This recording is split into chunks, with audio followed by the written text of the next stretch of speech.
Àช่องอะไรอ่ะไม่ช่อง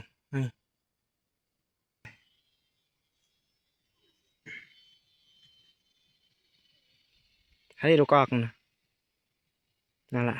อาวุธอะไร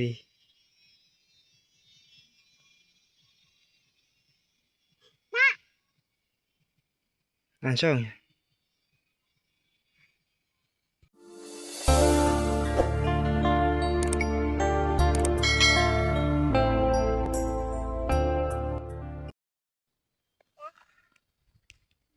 อ่าช่องอะไร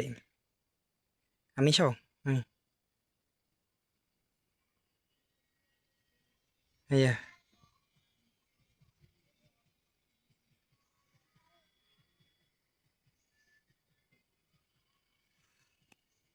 บรรยากาศยามแรงพี่น้องเห็นบ่ลูกสาวพรนี่ลูกสาวเนาะ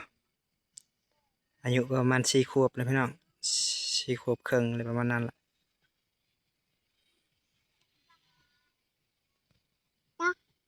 อ่าช่องใช่อาวุธวาตีเลย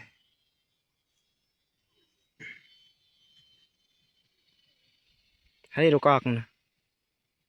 นั่นแหละอาวุธอะไร